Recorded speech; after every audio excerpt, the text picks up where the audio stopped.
नमस्कार। प्रादेशिक समाचार के साथ मैं पूनम केरकेट्टा।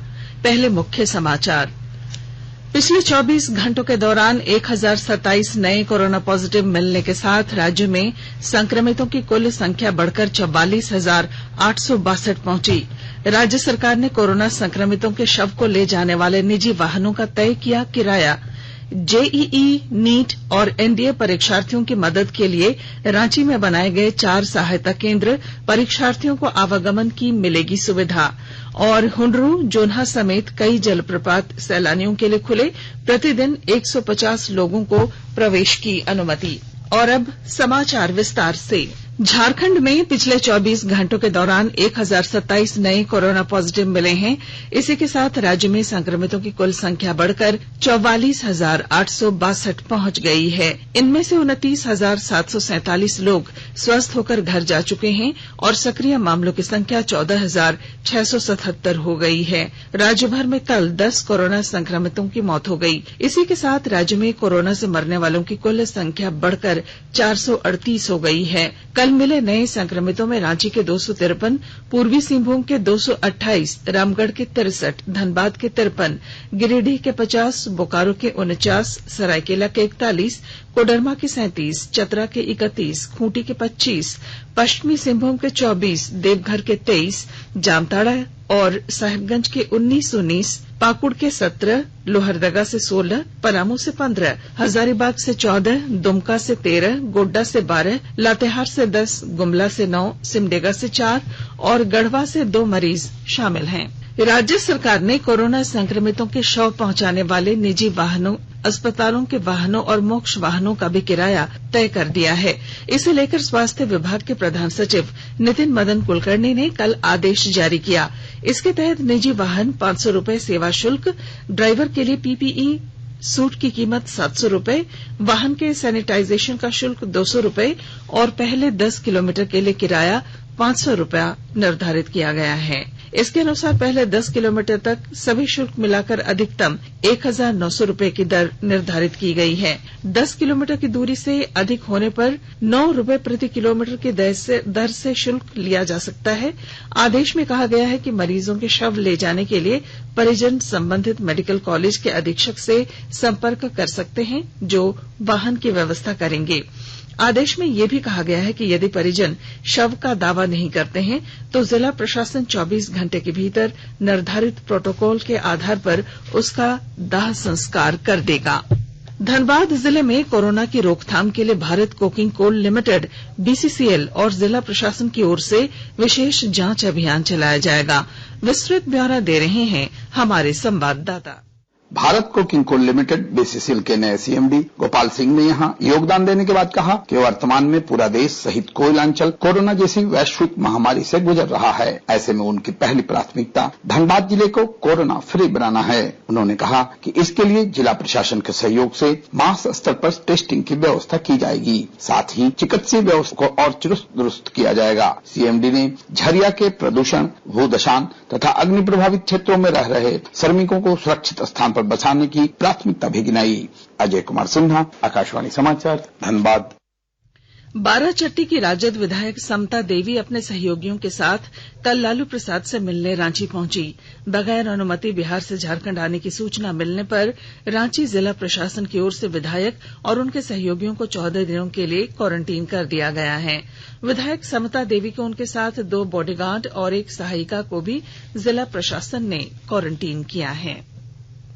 स्वास्थ्य और परिवार कल्याण मंत्रालय ने लोगों को सलाह दी है कि वे नोवेल कोरोना वायरस से अपने को सुरक्षित रखने के लिए सभी बुनियादी एहतियाती उपायों का पालन करें और सामाजिक दूरी बनाए रखें। सरकार ने कहा है कि आवश्यक वस्तुओं की पर्याप्त आपूर्ति जारी है और लोगों को चिंता करने की कोई जरूरत नहीं है। लोगों को सलाह दी जाती है कि वे आवश्यक वस्तुओं और चिकित्सा सामानों की खरीदारी करते समय धैर्य रखें और शांत रहें। आवश्यक वस्तुओं को खरीदने के लिए बार बार बाहर निकलने से बचें। साथ ही लोगों से हाथ मिलाने और गले लगने से भी बचना चाहिए। बाजार, मेडिकल स्टोर और अस्पतालों में लोग कम से कम 1 मीटर की दूरी बनाए रखें। घर पर गैर जरूरी सामाजिक समारोह से बचा जाना चाहिए और घर पर मेहमानों को नहीं बुलाना चाहिए। लोगों को अपनी आंख, नाक और मुंह छूने से बचना चाहिए और लगातार हाथ साफ करते रहना चाहिए। हाथ को दोनों तरफ से कम 20 सेकंड तक रगड़कर धोना चाहिए। यदि कोई व्यक्ति खांसी या बुखार से पीड़ित है तो वह दूसरों के संपर्क में आने से बचे और डॉक्टर से तुरंत परामर्श ले।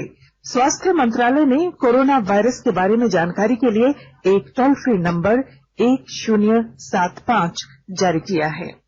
इधर राज्य सरकार की ओर से भी कई दिशा निर्देश जारी किए गए हैं।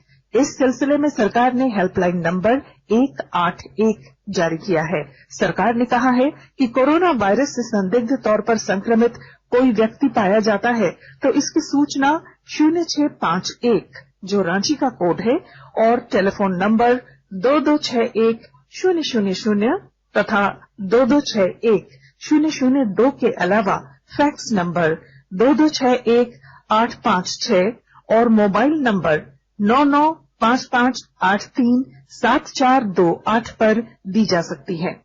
आकाशवाणी रांची भी आपसे अपील करता है कि कोविड-19 के संक्रमण से बचने और अन्य लोगों को सुरक्षित रखने के लिए कृपया घर पर ही रहें और सरकारी दिशा निर्देशों का पालन करें।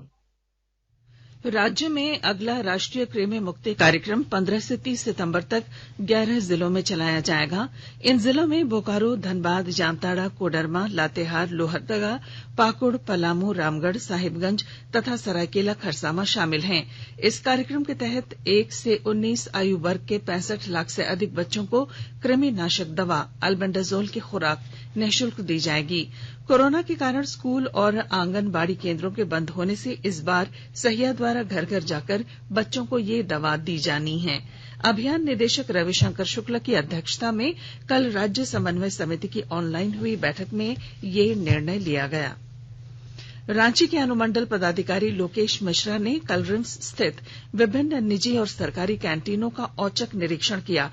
इस दौरान उन्होंने शारीरिक दूरी के नियमों, हैंड वॉश, मास्क सहित अन्य व्यवस्था देखी। रिम्स कैंटीन के औचक निरीक्षण के दौरान फूड सेफ्टी ऑफिसर और फूड क्वालिटी ऑफिसर भी साथ रहे। एसडीओ ने फूड सेफ्टी ऑफिसर को निर्देश दिया कि सभी कैंटीन से फूड सैंपल इकट्ठा कर जांच के लिए लैब में भेजें।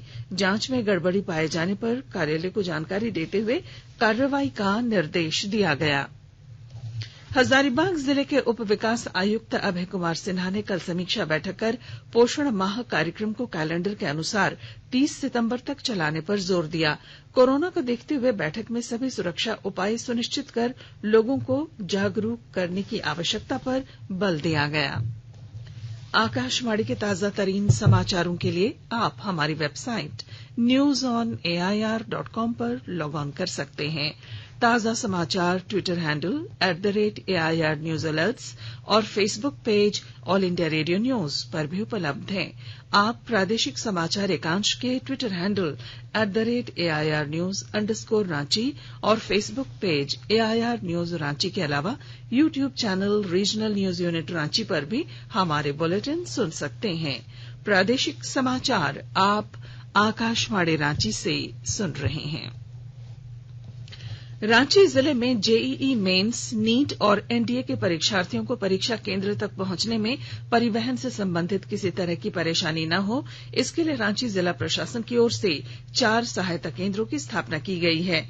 इन सहायता केंद्रों में कर्मियों की प्रतिनियुक्ति की गई है। प्रतिनियुक्त कर्मी परीक्षार्थियों को परीक्षा केंद्र तक पहुंचाने के लिए समन्वय स्थापित कर समुचित व्यवस्था करेंगे। इन सहायता केंद्रों से जानकारी के लिए परीक्षार्थी मोबाइल नंबर 821002682 दूसरा मोबाइल नंबर है 79032892235 तीसरा नंबर है 620381220 और चौथा है 9110960249 पर आप संपर्क कर सकते हैं। नई दिल्ली से रांची आने वाली राजधानी एक्सप्रेस आज सुबह 6:40 से डाल्टनगंज स्टेशन पर खड़ी है। बताया जा रहा है कि लातेहार के टोरी स्टेशन पर विभिन्न मांगों को लेकर टाना भगतों ने रेलवे ट्रैक जाम कर दिया है।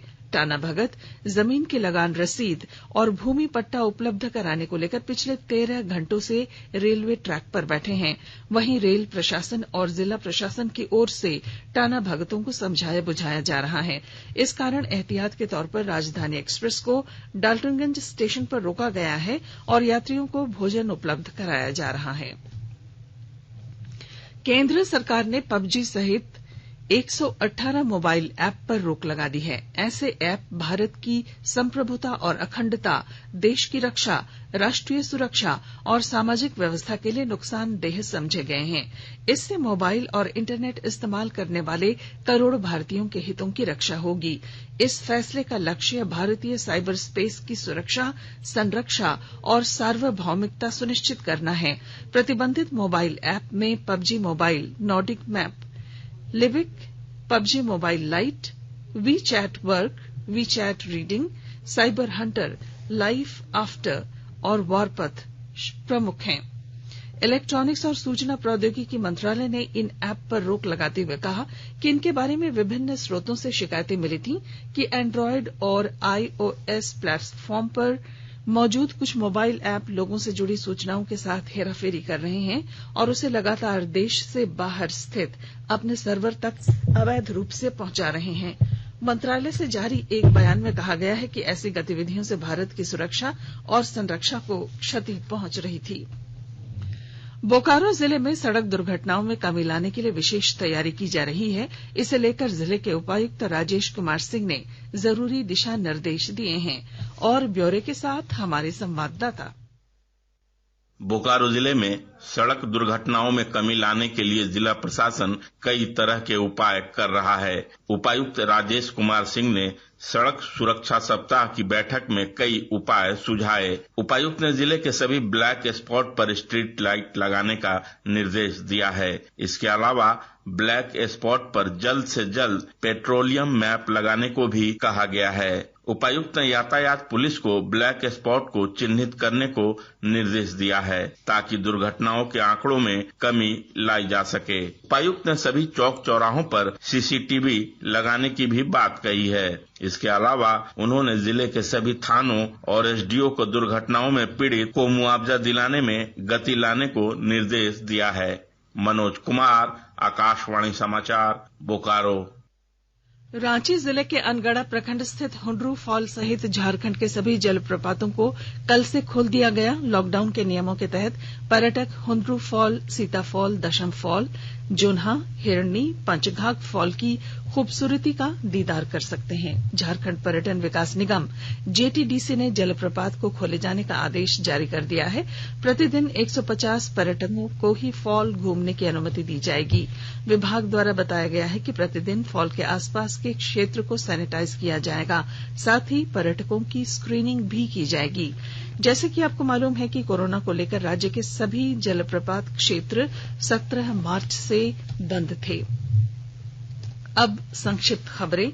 झारखंड उच्च न्यायालय के न्यायाधीश एसके द्विवेदी की अदालत में छठी जेपीएससी के सफल अभ्यर्थियों को कैडर चयन में आरक्षण का लाभ नहीं मिलने के खिलाफ दाखिल याचिका पर कल सुनवाई हुई। अदालत ने इस मामले में जेपीएससी और राज्य सरकार से जवाब मांगा है।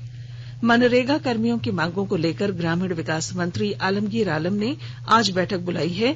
बैठक में ग्रामीण विकास विभाग की सचिव, मनरेगा आयुक्त और मनरेगा कर्मचारी संघ के पदाधिकारी उपस्थित रहेंगे। बता दें कि विभिन्न मांगों को लेकर मनरेगा कर्मी 27 जुलाई से हड़ताल पर हैं। गोड्डा जिले में पिछले 2 दिनों में आत्महत्या के 3 मामले सामने आए हैं। कल रात पत्थरगामा मुख्य बाजार के एक युवक ने आत्महत्या कर ली। वहीं दूसरी ओर पोड़ैयाहाट थाना क्षेत्र में एक किशोर ने जहर खाकर जान दे दी। और अब अखबारों की सुर्खियां। आज राज्य के प्रमुख अखबारों ने किन्हें प्रमुखता से प्रकाशित किया है, उन खबरों से हम वाकिफ होते हैं। लगभग सभी अखबारों ने पबजी सहित 118 मोबाइल ऐप पर रोक लगाने की खबर को प्रमुखता दी है। चीन के खिलाफ फिर एक्शन, पबजी सहित 118 ऐप हुए बैन शीर्षक से प्रभात खबर ने इसे पहली खबर बनाया है। दैनिक भास्कर लिखता है पबजी का खेल खत्म। हिंदुस्तान टाइम्स ने भी लिखा पबजी और चाइना से जुड़े 117 अन्य ऐप पर प्रतिबंध। अयोध्या में बनने वाले राम मंदिर के नक्शे को प्राधिकरण की मंजूरी मिलने की खबर रांची एक्सप्रेस ने पहले पन्ने पर दी है।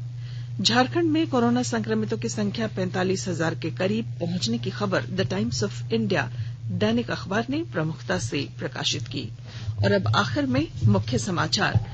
पिछले 24 घंटों के दौरान 1027 नए कोरोना पॉजिटिव मिलने के साथ राज्य में संक्रमितों की कुल संख्या बढ़कर 44,862 पहुंची। राज्य सरकार ने कोरोना संक्रमितों के शव को ले जाने वाले निजी वाहनों का तय किया किराया। और जेईई नीट तथा एनडीए परीक्षार्थियों की मदद के लिए रांची में बनाए गए 4 सहायता केंद्र। परीक्षार्थियों को आवागमन की मिलेगी सुविधा। और इसके साथ ही आकाशवाणी रांची से प्रादेशिक समाचार का ये बुलेटिन समाप्त हुआ। नमस्कार।